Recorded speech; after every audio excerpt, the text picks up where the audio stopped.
أشهد أن لا إله إلا الله وحده لا شريك له وأشهد أن محمدا عبده ورسوله أما بعد فأعوذ بالله من الشيطان الرجيم بسم الله الرحمن الرحيم الحمد لله رب العالمين الرحمن الرحيم مالك يوم الدين إياك نعبد وإياك نستعين اهدنا الصراط المستقيم صراط الذين أنعمت عليهم غير المغضوب عليهم ولا الضالين. Disampaikan berkenaan dengan gazwah-gazwah Rasulullah Shallallahu Alaihi Wasallam dan budi pekerti beliau Shallallahu Alaihi Wasallam di dalamnya. Sebelumnya masih membahas tentang rincian gazwah Tabuk. Rincian lebih lanjut mengenai hal ini adalah sebagai berikut. Tertera bahwa pada kesempatan itu, seorang wanita menunjukkan keikhlasan dan semangat yang luar biasa. Hal ini menjelaskan bahwa untuk peperangan, para wanita juga tidak segan dengan pengorbanan apapun dan dengan cara bagaimanapun. Mereka juga terdepan dalam pengorbanan harta, di mana mereka melepaskan perhiasan-perhiasan mereka dan mempersembahkannya di hadapan Rasulullah Shallallahu Alaihi Wasallam. Demikian pula, ada satu peristiwa pengorbanan gejolak perasaan, dan peristiwa ini tertera dalam kitab-kitab sejarah. Berkenaan dengan ini, Hazrat Muslim Maud radhiyallahu ta'ala anhu bersabda, karena pasukan harus pergi ke arah Syam, pengalaman Ghazwah Mu'tah masih teringat di mata kaum muslimin. Oleh karena itu, di dalam hati setiap muslim, pemikiran tentang menjaga keselamatan jiwa Rasulullah SAW adalah lebih utama daripada semua pemikiran. Bahkan para wanita pun merasakan bahaya ini dan menasihati suami-suami mereka dan anak-anak mereka untuk berangkat ke pertempuran. Keikhlasan dan semangat ini dapat diukur dari peristiwa bahwa seorang sahabat yang telah pergi untuk suatu pekerjaan dan kembali lagi pada saat Rasulullah SAW bersama pasukan beliau telah berangkat dari Madinah. Setelah perpisahan yang lama, ketika ia masuk ke rumahnya dengan pemikiran bahwa ia akan melihat istrinya dan akan bergembira, maka ia melihat istrinya sedang duduk di halaman, dan ia dengan penuh kasih sayang hendak memeluknya. Ketika ia mendekati istrinya, istrinya mendorongnya dengan kedua tangannya dan menjadikannya mundur ke belakang.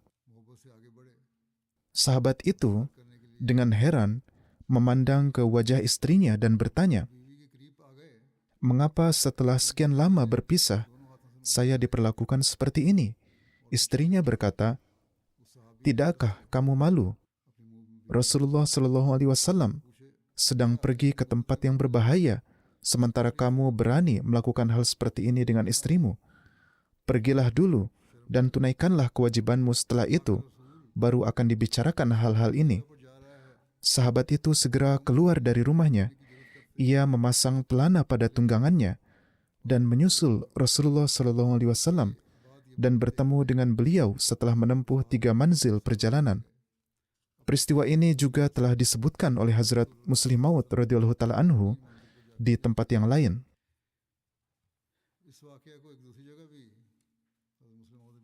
Yang pertama disebutkan dalam kitab Pengantar Mempelajari Al-Quran, dan yang kedua disebutkan dalam sebuah pidato pada Ijtima Khuddamul Ahmadiyah. Beliau bersabda, pada suatu ketika Rasulullah Shallallahu Alaihi Wasallam mengutus seorang sahabat pergi keluar Madinah untuk suatu keperluan. Kemudian terjadilah peristiwa Perang Tabuk. Daerah ini sangat berbahaya. Pemerintah Romawi pada waktu itu sama kuatnya seperti pemerintah Amerika dan Rusia pada masa kini. Rasulullah Shallallahu Alaihi Wasallam harus pergi dengan suatu pasukan yang kecil menghadapi pemerintahan yang begitu besar. Di Madinah saat itu hanya ada sangat sedikit kaum muslim, dan kemudian orang-orang di sekitarnya juga belum berkumpul. Namun seandainya mereka berkumpul, mereka pun tidak memiliki kedudukan apa-apa di hadapan Kaisar Romawi. Oleh karena itu Rasulullah SAW bersabda, semua orang harus berangkat untuk berperang. Ketika pasukan Islam telah berangkat, maka sahabat yang telah diutus oleh Rasulullah SAW keluar untuk suatu pekerjaan itu, kemudian kembali. Ia adalah seorang pemuda, ia baru saja menikah. Setelah berpisah untuk waktu yang lama, ketika ia masuk ke rumahnya, ia melihat istrinya sedang duduk di halaman. Ia langsung mendekatinya dan hendak memeluknya. Namun istrinya, alih-alih membalas kasih sayangnya, lalu memukul dadanya dengan keras dan mendorongnya ke belakang hingga berkata, Rasulullah SAW sedang berada di medan perang dan engkau malah memikirkan kasih sayang terhadap istrimu. Demi Allah, selama Muhammad Rasulullah SAW belum kembali dengan selamat, aku tidak akan melihat wajahmu. Sahabat tersebut segera keluar dari rumah dan bergabung dengan pasukan Islam yang berjarak 3 hari perjalanan dari Madinah, dan baru kembali ke rumah ketika Rasulullah SAW kembali ke Madinah bersama para sahabat yang lainnya. Singkatnya, mereka adalah orang-orang yang pada setiap kesempatan berbahaya menempatkan nyawa mereka dalam bahaya tanpa ragu. Tidak ada kesulitan dan penderitaan yang mereka alami, mereka anggap sebagai kesulitan dan penderitaan. Bahkan setiap kali ada kesempatan untuk berkhidmat, mereka dengan senang hati mempersembahkan nyawa mereka. Alhasil, dalam rinciannya lebih lanjut disebutkan bahwa setelah berkemah di 15 tempat, atau menurut beberapa riwayat 19 tempat, Rasulullah SAW bersama para sahabatnya tiba di tempat yang bernama Tabuk. Mengenai perjalanan ke Tabuk ini, tidak ditemukan rincian terpisah tentang tempat-tempat di mana mereka berkemah. Namun kemudian di tempat-tempat tersebut dibangun masjid-masjid, dan masjid itu diberi nama sesuai dengan nama tempat tersebut. Para sejarawan menyebutkan rincian bahwa di tempat-tempat itulah Rasulullah SAW pernah tinggal. Nama-nama tempat tersebut juga disebutkan dalam kitab-kitab dan berjumlah antara 15 hingga 22. Dalam Sirat Ibnu Ishaq dan Ibnu Hisham disebutkan 17 tempat yang kemudian masjid-masjid dibangun di atasnya, yaitu Zul Khushub, Faifa, Zul Marwah, Ruka'ah, Wadiul Qura, Sa'id, Hijr, Sadr Hauda, Zul Jaifa, Shaktara, Al-Batra, Ala, Zatul Khidmi, Akhdar, Zatul Zarab, Saniyatu Midran, dan Tabuk. Dalam suatu riwayat disebutkan bahwa Hazrat Uqbah bin Amir meriwayatkan, kami berangkat bersama Rasulullah SAW dalam Ghazwah Tabuk. Kemudian Rasulullah SAW tertidur pada suatu malam. Perjalanan itu cukup panjang dan melelahkan, dan pada saat itu beliau terbangun ketika matahari telah terbit setinggi tombak. Beliau SAW bersabda, "Wahai Bilal, bukankah aku telah memintamu untuk menunggu waktu fajar, untuk tetap terjaga dan membangunkan kami?" Hazrat Bilal menjawab, "Wahai Rasulullah, kantuk menguasaiku seperti halnya menguasai Anda. Aku pun tertidur lelap." Perawi menuturkan, Rasulullah SAW memerintahkan pasukan untuk berangkat. Kemudian setelah menempuh beberapa jarak, beliau turun dari kendaraan dan melaksanakan sholat-sholat sunnah, serta memimpin para sahabat dalam sholat. Kemudian beliau SAW melanjutkan perjalanan sepanjang hari dan sepanjang malam, hingga pada pagi hari berikutnya beliau SAW tiba di Tabuk. Dalam kurun waktu tersebut memang tidak disebutkan secara tertulis, tetapi bagaimanapun juga sholat-sholat pasti dilaksanakan pada waktunya dan pasti ada jeda waktu.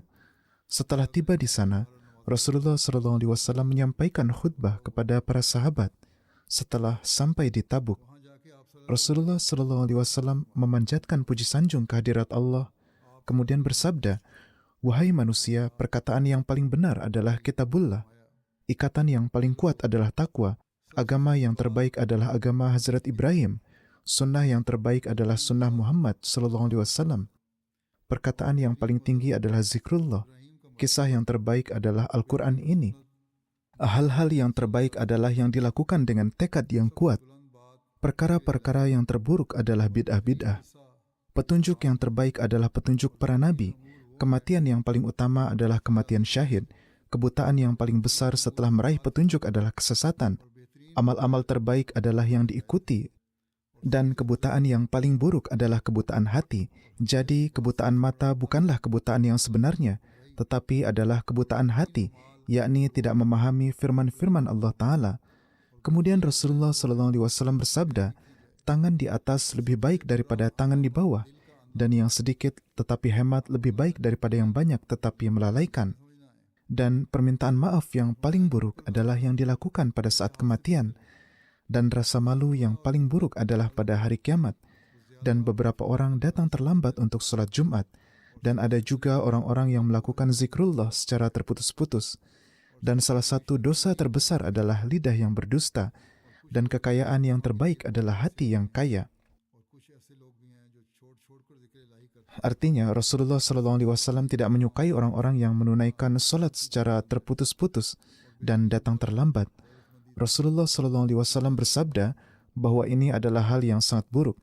Beliau SAW bersabda, salah satu dosa besar adalah lidah yang berdusta, kekayaan yang terbaik adalah hati yang kaya, bekal perjalanan yang terbaik adalah takwa, kebijaksanaan yang sempurna adalah takut kepada Allah, perkataan yang terbaik adalah yang menanamkan keyakinan di dalam hati, bersikap ragu adalah bagian dari kekufuran, meratapi mayat adalah perbuatan jahiliyah, khianat adalah api neraka, syair yang buruk berasal dari iblis, minuman keras adalah kumpulan dosa-dosa, wanita-wanita adalah jerat syaitan, dan masa muda adalah bagian dari kegilaan.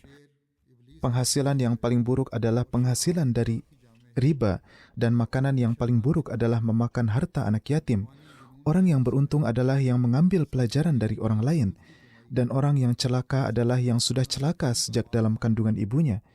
Setiap orang di antara kalian akan menuju ke tempat seluas 4 hasta, yaitu pada akhirnya harus mati dan masuk ke dalam kubur.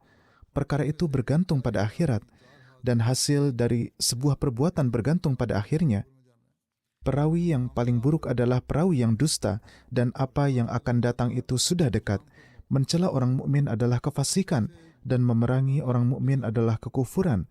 Menggunjing orang mukmin adalah kemaksiatan kepada Allah, dan kehormatan hartanya seperti kehormatan darahnya. Barang siapa yang bersumpah dengan menentang Allah, maka ia akan mendustakannya, dan barang siapa yang memohon ampunan kepadanya, maka dia akan mengampuninya. Barang siapa yang memaafkan saudaranya, maka Allah akan memaafkannya. Dan barang siapa yang menelan amarahnya, maka Allah akan memberinya pahala. Barang siapa yang bersabar atas musibah, maka Allah akan memberinya ganjaran. Barang siapa yang suka kemasyhuran, maka Allah akan memberinya kemasyhuran. Dan barang siapa yang bersabar, maka Allah akan melipat gandakannya. Barang siapa yang bermaksiat kepada Allah, maka Allah akan menyiksanya. Kemudian beliau SAW bersabda, Ya Allah, ampunilah aku dan umatku. Ya Allah, ampunilah aku dan umatku. Ya Allah, ampunilah aku dan umatku. Beliau mengulangi perkataan ini 3 kali. Kemudian beliau SAW bersabda, aku memohon ampunan kepada Allah untuk diriku dan untuk kalian. Dalam perjalanan Tabuk, para sahabat juga diberikan nasihat-nasihat oleh beliau. Dalam perjalanan Tabuk, beliau SAW pada berbagai kesempatan memberikan nasihat kepada para sahabat secara pribadi atau untuk semua, yang sebagian darinya disebutkan di sini. Hazrat Abu Sa'id Khudri meriwayatkan, pada tahun Tabuk, Rasulullah SAW sambil bersandar pada kendaraan beliau, berpidato kepada orang-orang, beliau bersabda, tidakkah akan kuberitahukan kepada kalian tentang orang-orang terbaik dan yang terburuk? Sesungguhnya orang yang terbaik di antara manusia adalah orang yang berjihad di jalan Allah dengan mengendarai kudanya atau untanya atau berjalan kaki hingga datang kematian kepadanya. Dan sesungguhnya orang yang terburuk di antara manusia adalah orang yang berdosa, yang membaca kitab Allah namun tidak kembali kepada ajarannya sembari meninggalkan kebodohannya. Sekarang lihatlah banyak sekali orang-orang pada masa kini yang mengaku membaca Al-Quran tetapi tidak ada yang mengamalkannya.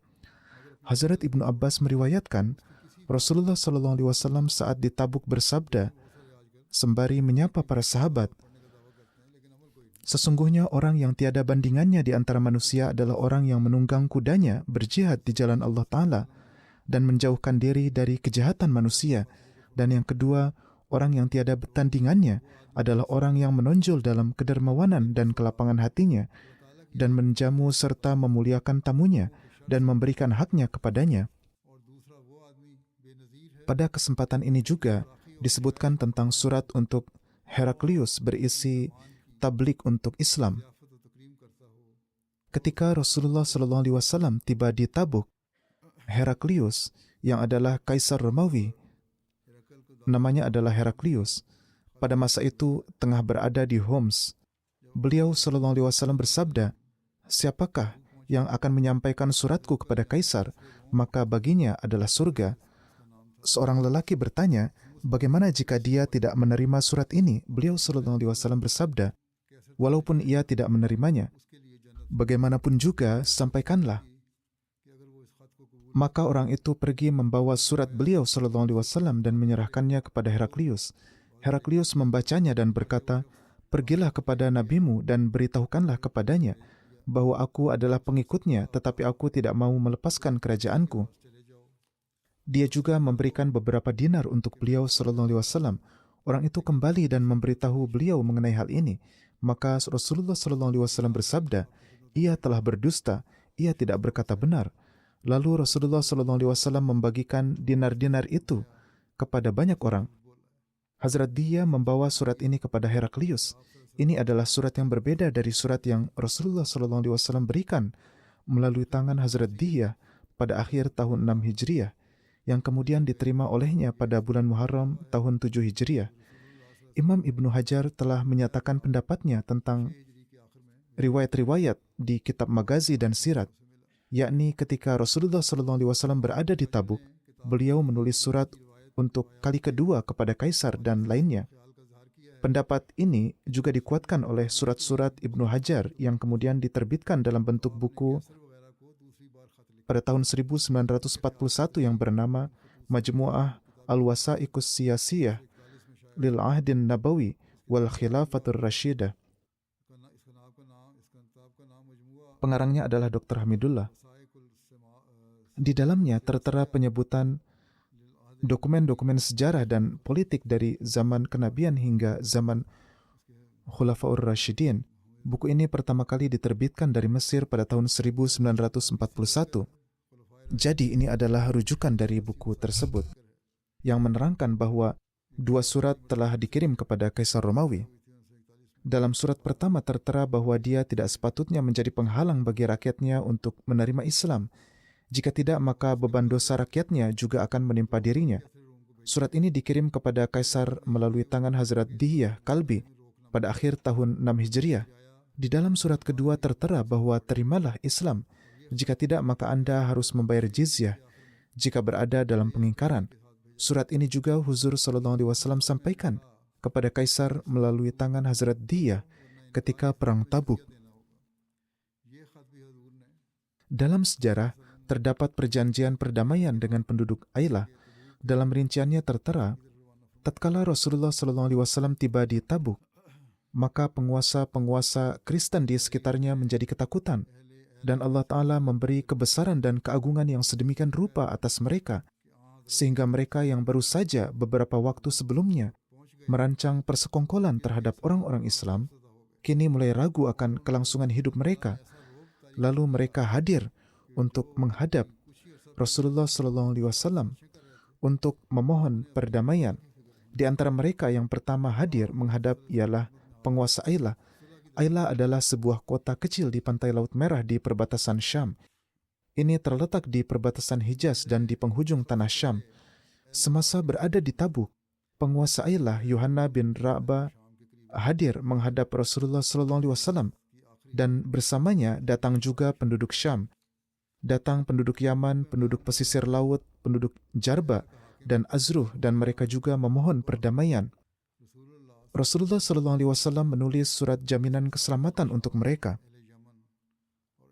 Rasulullah SAW menulis, Bismillahirrahmanirrahim, ini adalah jaminan keselamatan dari Allah Ta'ala dan Nabi-Nya, serta Rasul-Nya, Muhammad SAW untuk Yuhanna bin Roba, penduduk Ailah, dan juga penduduknya, bagi kapal-kapal mereka yang berlayar di laut dan kafilah-kafilah mereka yang berjalan di darat. Mereka akan mendapatkan perlindungan penuh dari Allah Ta'ala dan Muhammad Rasulullah SAW.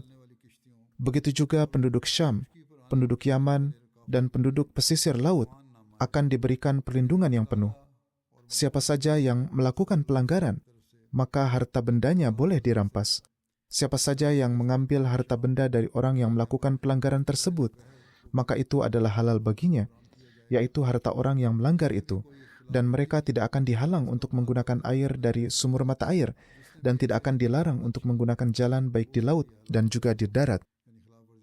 Surat jaminan keamanan ini ditulis oleh Hazrat Juhaim bin Salat dan Hazrat Shurahbil bin Hasna atas perintah Rasulullah SAW. Yuhanna memberikan seekor bagal putih sebagai hadiah kepada Rasulullah SAW dan mempersembahkan sehelai selendang kepada Rasulullah SAW. Beliau lalu memasangkan selendang kepadanya dengan selendang Yamani itu dan memerintahkan agar ia ditempatkan bersama Hazrat Bilal. Kemudian perjanjian damai dibuat dengan penduduk Makna. Penduduk Makna adalah Yahudi dan perkampungan ini terletak di pesisir pantai dekat Aila. Beliau bersabda,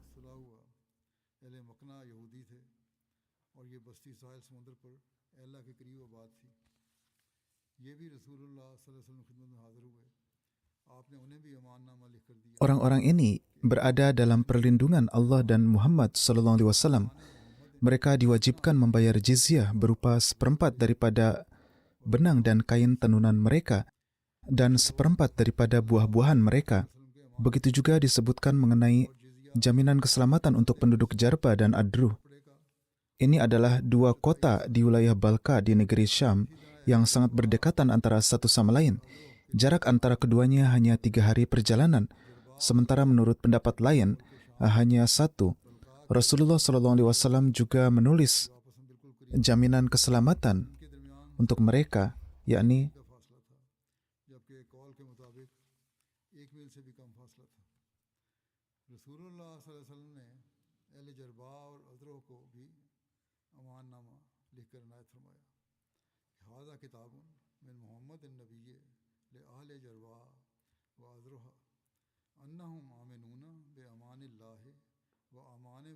ini adalah tulisan dari Muhammad, Nabi Allah, untuk penduduk Jurba dan Adrah.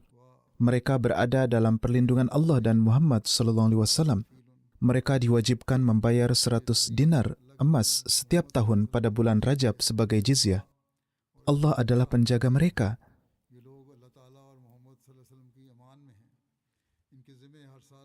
Berkenaan dengan Ghazwah Tabuk, ada juga penyebutan tentang sebuah syariah, yaitu syariah Hazrat Khalid bin Walid ke arah Uqaidir bin Abdul Malik.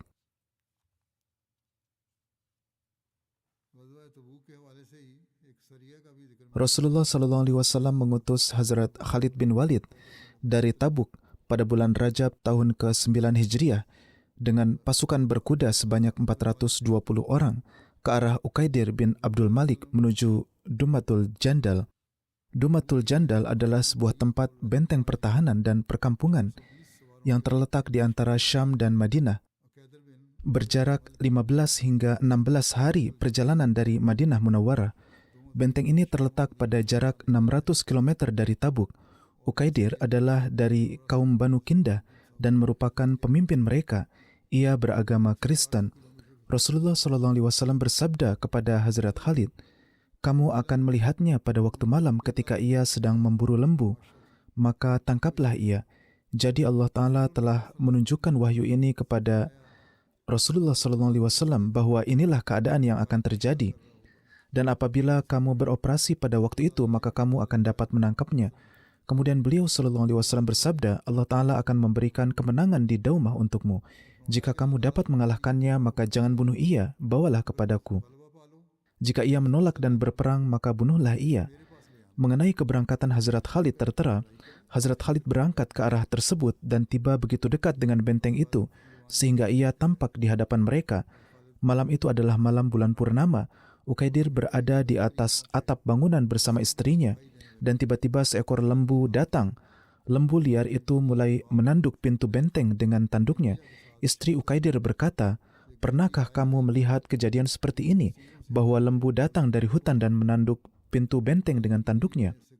Ukaidir menjawab, "Demi Tuhan, aku tidak pernah melihat hal seperti ini." Maka wanita itu berkata, "Siapa yang dapat melepaskannya?" Ia menjawab, "Tidak ada seorang pun." Raja lalu berkata, "Aku akan pergi memburunya sekarang." Lalu ia turun dan memerintahkan supaya kuda-kudanya disediakan. Bersama-sama dengannya, keluarganya yang lain juga ikut menunggang kuda. Di antara mereka terdapat seorang saudaranya bernama Hasan. Ia menunggang kuda dan mereka pun keluar bersama untuk mengejar lembu tersebut. Tanpa rasa takut, para pemburu itu mengejar buruan mereka. Tiba-tiba dari hadapan muncul pasukan berkuda Hazrat Khalid dan Hazrat Khalid pun menangkap mereka. Ukaidir ditangkap, tetapi Hasan enggan menjadi tawanan dan melakukan perlawanan. Ia berperang sehingga ia pun terbunuh. Hasan terbunuh dengan memakai dibaj di kepalanya, yaitu kain sutra bermutiara yang bersulam benang emas. Hazrat Khalid bin Walid membawa kain tersebut ke hadapan Rasulullah SAW dan juga membawa Ukaidir. Dalam rinciannya tertera bahwa tatkala Ukaidir ditangkap dan saudaranya Hasan dibunuh, maka Hazrat Khalid berkata kepada Ukaidir, "Tidakkah aku telah memberikan perlindungan kepadamu dengan syarat bahwa aku akan membawamu ke hadapan Nabi SAW dan kamu akan menyerahkan Dumatul Jandal kepadaku untuk ditaklukkan?" Ukaidir menjawab, "Ya." Maka Hazrat Khalid membawanya pergi sehingga mereka tiba di dekat benteng. Ukaidir memanggil keluarganya supaya membuka pintu. Ketika mereka hendak membuka pintu, saudara Ukaidir, Madad, enggan berbuat demikian. Ukaidir berkata kepada Hazrat Khalid, "Kamu sudah tahu bahwa mereka tidak akan membuka pintu karena mereka telah melihat belenggu yang kamu pakaikan kepadaku. Bukalah ini. Demi nama Allah Ta'ala dan amanah, bahwa aku akan membuka pintu benteng untuk kamu dengan syarat kamu mengadakan perdamaian denganku terkait keluargaku." Hazrat Khalid bersabda, "Aku akan melakukan perdamaian denganmu." Ukaidir berkata, "Jika kamu setuju, aku akan menjadikanmu sebagai penengah, dan jika kamu mau, kamu boleh menjadikanku sebagai penengah." Hazrat Khalid berkata, "Kami akan menerima darimu apa saja yang kamu berikan." Maka Hazrat Khalid melepaskannya. Kemudian Ukaidir membuka pintu benteng. Saudara Ukaidir, Madad, juga telah ditangkap dan semua barang yang telah disetujui dalam perjanjian damai pun telah diperoleh. Dalam pertempuran ini, kaum muslim memperoleh 2.000 ekor unta, 800 hamba sahaya, 400 baju besi, dan 400 tombak. Dari harta ganimah ini, 1/5 bagian adalah humus untuk Allah dan Rasul-Nya, dan telah disisihkan dan selebihnya dibagikan kepada mujahidin yang turut serta. Terdapat juga catatan mengenai kehadiran Ukaidir dan saudaranya di hadapan Rasulullah SAW, yaitu Hazrat Jabir meriwayatkan bahwa ketika Hazrat Khalid membawa Ukaidir, beliau melihatnya. Ia memakai salib emas dan pakaian sutra. Ketika ia berjumpa dengan Nabi SAW, ia bersujud, yakni Ukaidir bersujud di hadapan Rasulullah. Rasulullah SAW bersabda 2 kali, tidak, jangan bersujud." Ia lalu mempersembahkan beberapa barang kepada Rasulullah SAW sebagai hadiah. Di antaranya adalah kain hiasan dan keledai. Rasulullah SAW membuat perjanjian damai dengannya berdasarkan jizyah. Menurut Ibnu Asir, jumlah jizyah yang ditetapkan untuk mereka adalah 30 dinar. Darahnya dan darah saudaranya diampuni dan keduanya dibebaskan. Rasulullah SAW memerintahkan agar dituliskan surat jaminan keamanan bagi mereka. Isinya adalah, "Dengan nama Allah yang Maha Pengasih, Maha Penyayang." Ini adalah surat dari Muhammad Rasulullah SAW kepada Akdar yang datang bersama Khalid. Isi surat ini ditujukan kepada Akdar. yang telah menerima Islam dan memutuskan hubungan dengan berhala-berhala. Menurut pernyataan mereka, ia telah masuk Islam dan meninggalkan segala bentuk kemusyrikan. Ketentuan ini berlaku bagi penduduk Dumatul Jandal dan orang-orang yang berada di sekitarnya. Bagi kami kaum muslim, tanah yang tidak dapat ditanami dianggap sebagai tanah yang tidak dikenal atau tanah mati. Tanah yang tidak berpenghuni, senjata, unta, dan benteng-benteng menjadi milik kami. Sedangkan bagi kalian tetap menjadi milik kalian, yaitu bagian kurma dari wilayah dalam kota. Artinya, hal-hal yang telah ditetapkan untuk kaum muslim akan tetap menjadi hak mereka. Sementara kurma dari daerah dalam kota dan tanah subur yang memiliki mata air akan tetap menjadi milik kalian. Hewan-hewan yang berada terpisah tidak akan dihitung. Kalian tidak akan dilarang untuk mengembalikan ternak kalian di daerah ini. Kalian harus mendirikan solat pada waktunya dan menunaikan zakat dengan sempurna. Inilah janji dari Allah kepada kalian. Allah Ta'ala dan setiap orang muslim menjadi saksi atas perjanjian ini. Pada peristiwa Tabuk, terdapat kisah wafatnya seorang sahabat. Hazrat Abdullah bin Mas'ud meriwayatkan, "Aku ikut bersama Rasulullah SAW pada perang Tabuk.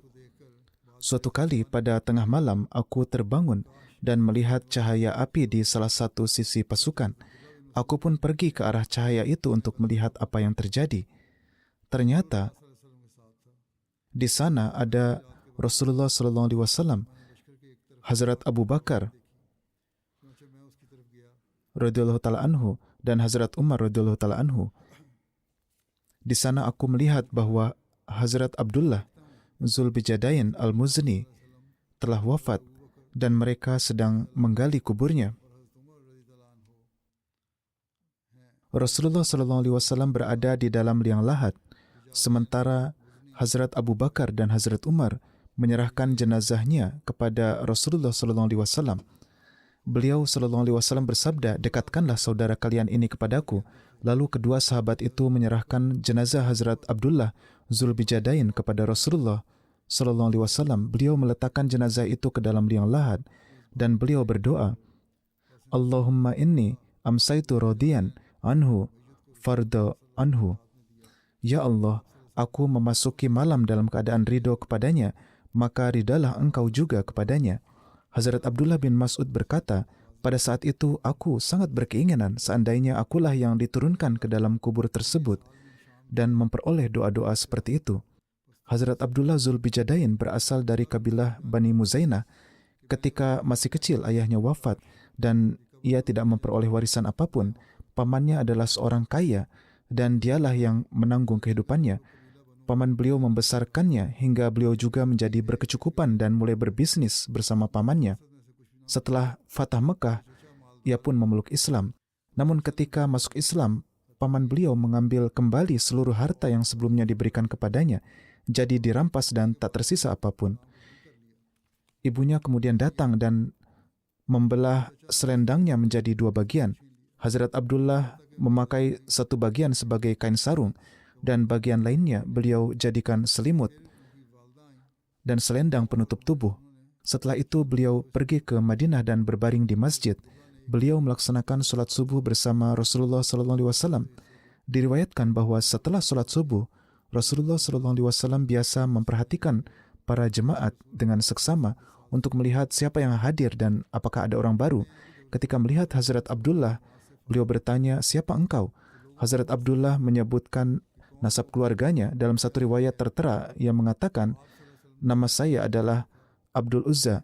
Maka Rasulullah SAW bersabda, "Engkau adalah Abdullah Zulbijadain," yakni orang yang mengenakan dua kain. Kemudian beliau bersabda, "Tinggallah dekat denganku." Maka Hazrat Abdullah pun termasuk di antara para tamu Rasulullah SAW dan beliau mengajarkan Al-Quran kepadanya hingga dapat menghafal banyak dari Al-Quran. Ketika Rasulullah SAW berangkat menuju Tabuk, Hazrat Abdullah berkata, "Wahai Rasulullah, doakanlah agar aku memperoleh syahid." Rasulullah SAW berdoa, "Ya Allah, aku menjadikan darahnya terjaga dari orang-orang kafir." Kemudian berkata, "Wahai Rasulullah, bukan itu maksud permohonanku." Maka Rasulullah bersabda, "Jika engkau keluar berjihad di jalan Allah, lalu engkau terkena demam dan meninggal karenanya, engkau tetap mendapat derajat syahid. Jika tungganganmu menjatuhkanmu sehingga lehermu patah dan engkau meninggal, engkau pun syahid. Janganlah engkau risau bagaimana bentuk kesyahidan itu diberikan. Beberapa hari setelah rombongan tiba di Tabuk, beliau pun wafat karena sakit. Dalam perjalanan ini, terdapat kisah tentang sholat jenazah untuk Hazrat Muawiyah bin Muawiyah al-Mazni. Hazrat Anas bin Malik meriwayatkan bahwa ketika Rasulullah SAW berada di Tabuk, datanglah malaikat Jibril dan berkata, "Wahai Rasulullah SAW, Muawiyah Muzni telah wafat di Madinah." Jadi Allah Ta'ala memberitahukan hal ini kepada beliau melalui malaikat Jibril. Lalu secara kasyaf, keranda yang membawa jenazah Hazrat Muawiyah diangkat ke udara dan dibawa hingga berada di hadapan Rasulullah SAW. Beliau pun menunaikan salat jenazah untuknya, dan di hadapan beliau juga terdapat barisan para malaikat yang ikut melaksanakan salat. Rasulullah SAW kemudian bertanya kepada malaikat Jibril, bagaimana ia memperoleh kedudukan seperti ini? Apa yang membuat ia dibawa dengan cara demikian dan diperintahkan kepada aku untuk mensolatkannya? Malaikat Jibril menjawab, ini adalah karena kecintaannya kepada surat Qul Huwallahu Ahad. Ia selalu membacanya dalam keadaan apapun, ketika berdiri, duduk, berkendara maupun berjalan. Diriwayatkan pula bahwa setelah tiba di Tabuk, Rasulullah SAW bermusyawarah dengan para sahabat mengenai kemungkinan melanjutkan perjalanan lebih lanjut. Rinciannya adalah sebagai berikut. Hazrat Umar berkata, "Wahai Rasulullah, jika Anda mendapat perintah untuk maju, maka silakan berjalan maju dan kami pasti akan ikut bersama Anda." Kemudian Rasulullah SAW bersabda, "Jika aku mendapat perintah dari Allah untuk bergerak maju, tentu saja aku tidak akan meminta pendapat kalian." Maka Hazrat Umar kembali berkata, "Wahai Rasulullah, kaum Romawi memiliki banyak pasukan dan tidak ada seorang pun dari kaum Muslim di antara mereka. Kita telah berada cukup dekat dengan mereka dan kedatangan Anda ini saja sudah membuat mereka ketakutan. Menurut pendapatku, tahun ini sebaiknya kita kembali sampai kita memiliki strategi yang matang atau sampai Allah menetapkan keadaan baru bagi kita." Setelah mendengar pendapat itu, Rasulullah SAW menetapkan untuk tinggal di Tabuk selama 20 hari. Menurut salah satu riwayat, beliau tinggal kurang dari 20 hari. Kemudian jika dua riwayat tersebut disatukan dengan penjelasan, maka riwayat 20 hari menghitung 2 hari saat kedatangan dan saat bersiap-siap untuk berangkat kembali. Sedangkan riwayat lain yang menyebut kurang dari 20 hari tidak memasukkan kedua hari tersebut dalam hitungan. Jadi waktu yang ditempuh sejak keberangkatan dari Madinah hingga kembali ke Madinah adalah 2 bulan atau lebih. Menurut Ibnu Sa'ad, Rasulullah SAW berangkat untuk misi ini pada bulan Rajab tahun 9 Hijriah dan kembali pada bulan Rajab tahun 9 Hijriah, yakni tiba di Madinah. Antara kedua bulan itu terdapat bulan Sya'ban. Dengan demikian, Rasulullah SAW berada di luar Madinah selama sekitar 2 bulan atau lebih. Hazrat Muslim Maud radhiyallahu ta'ala anhu memberikan penjelasan, ketika Rasulullah SAW tiba di daerah Tabuk yang dekat dengan wilayah Syam, beliau mengirim beberapa orang ke berbagai arah untuk mencari tahu keadaan sebenarnya. Para utusan itu kembali dengan laporan yang sama, yaitu bahwa tidak ada pasukan Syam yang sedang berkumpul atau bersiap untuk berperang. Hazrat Umar juga telah mengatakan bahwa tidak ada musuh yang datang untuk berperang, dan sebagian wilayah di sekitar pun diliputi ketakutan. Karena itu, menurut beliau, tidak ada kebutuhan untuk berperang. Mendengar laporan tersebut, Rasulullah SAW tinggal beberapa hari di Tabuk dan menjalin perjanjian dengan beberapa kabilah di sekitarnya. Setelah itu, tanpa terjadi peperangan, beliau kembali ke Madinah. Kemudian, perjalanan ini adalah 2,5 bulan. Berkenaan dengan Bangladesh, saya sudah pernah menghimbau sebelumnya untuk banyak berdoa. Di sana, kalangan ulama yang menentang Ahmadiyah sedang membuat banyak kegaduhan. Besok tampaknya mereka juga akan mengadakan suatu pertemuan. Jadi berdoalah secara khusus agar Allah Ta'ala melindungi setiap Ahmadi dan menyelamatkan mereka dari kejahatannya. Demikian pula doakanlah juga para Ahmadi di Pakistan.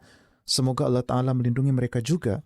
Banyaklah berdoa karena para penentang, jika ditekan dengan cara apapun, bahkan melalui jalur hukum, pada akhirnya pelampiasan mereka sering jatuh kepada orang-orang Ahmadi. Oleh karena itu, para Ahmadi harus lebih banyak berdoa dan lebih berhati-hati. Selain itu, doakanlah juga untuk rakyat Palestina. Meskipun ada perjanjian dan gencatan senjata, mereka tetap mengalami pembunuhan. Semoga Allah Ta'ala menurunkan rahmatnya. Doakanlah juga untuk para Ahmadi di Afrika, Di beberapa tempat, pemerintah menzalimi mereka, dan di tempat lain, kelompok-kelompok teroris melakukan serangan, dan terkadang para Ahmadi juga menjadi korban. Semoga Allah Ta'ala menegakkan kedamaian di seluruh dunia. Setelah solat, saya juga akan memimpin solat jenazah gaib, yaitu almarhum Muhammad Hussein Sahib, putra Tuan Muhammad Ismail dari Rabuah, yang beberapa hari lalu wafat pada usia 80 tahun. Inna lillahi wa inna ilaihi roji'un. Almarhum seorang musi dan telah melunasi hisa jaidat semasa hidupnya. Beliau meninggalkan seorang istri, 3 putri dan 4 putra. Salah satu putra beliau, Tuan Muhammad Imran, adalah mubalik yang bertugas di Niger, Afrika Barat, dan karena berada di medan tugas, beliau tidak dapat menghadiri pemakaman ayahnya. Seorang putra lainnya, Tuan Muhammad Lukman, juga seorang wakaf zindagi dan bertugas sebagai mu'alim. Ahmadiyah masuk ke keluarga almarhum pada tahun 1956 melalui ayah almarhum, yaitu Tuan Muhammad Ismail. 2 tahun kemudian, keluarga tersebut pindah ke Rabuah. Almarhum sendiri adalah sosok yang taat dalam berpuasa dan mendirikan solat, dawam membaca Al-Quran, rajin tahajud, dan merupakan seorang Ahmadi yang saleh, mukhlis, dan rajin berdoa. Mu'alim sahib Tuan Muhsin Tayyib menulis, beliau mendapat kesempatan untuk bertugas selama 5 tahun di lingkungan tempat tinggal almarhum. Satu hal yang sangat menonjol adalah dalam pengorbanan harta. Setiap kali tahun baru dimulai, beliau selalu berusaha agar kwitansi pertama dari setiap gerakan pengorbanan harta apapun itu dikeluarkan atas nama beliau. Terkadang bahkan sebelum pengumuman disampaikan, beliau sudah menyerahkan uang untuk canda tersebut. Demikian pula ketika di akhir tahun diumumkan perlunya penambahan canda, beliau kembali memberikan sesuai kemampuan. Semoga Allah Ta'ala menganugerahkan ampunan dan rahmatnya kepada almarhum, serta memberikan ketabahan dan kekuatan kepada keluarga yang ditinggalkan, khususnya putra-putra beliau yang di luar negeri. Semoga Allah Ta'ala memberi mereka kesabaran, keteguhan hati, dan kemampuan untuk melanjutkan.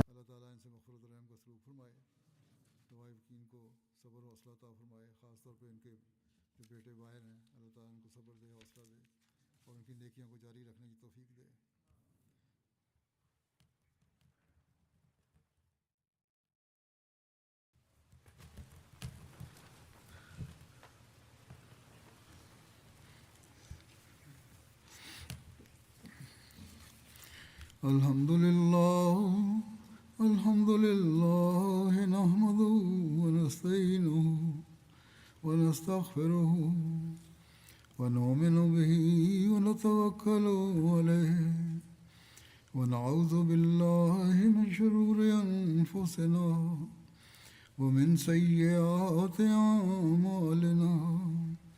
Man yahdihillahu fala mudilla lahu ومن يضلل فلا هادي له ونشهد أن لا إله إلا الله ونشهد أن محمدا عبده ورسوله.